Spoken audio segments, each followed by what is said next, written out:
আসসালামু আলাইকুম। সো মালয়েশিয়াতে আসা হয়েছে প্রায় 8.5 মাস হলো। সো কালকে পরীক্ষা শেষ, চলে যাওয়ার আগে ভাবলাম যে কিছু মেমোরিজগুলো রেখে যাই। এটা হচ্ছে আমার বাসা।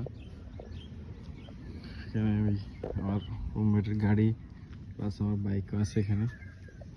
সো এখানে একটা ইন্টারেস্টিং ফ্যাক্ট হচ্ছে, এখানে খাওয়া দাওয়ার জন্য 4-5টা দোকান আছে, বাট ওরা একটা নির্দিষ্ট সিকোয়েন্স মেনটেন করে। লাইক যে দোকানটা সকালে খুলে সেটা আবার বিকালে খুলে না।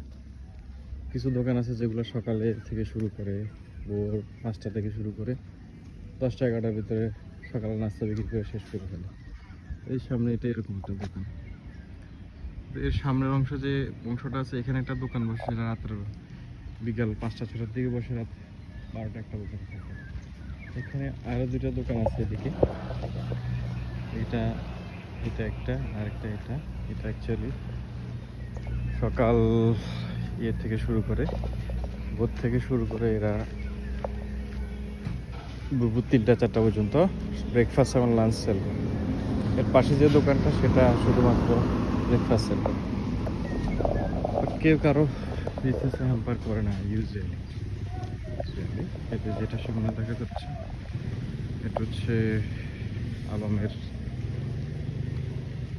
1 number gate, last one. Alam এখানে শেষ। আলমপুরা ক্যাম্পাসটা অ্যাকচুয়ালি ওদিকে অনেক বড়।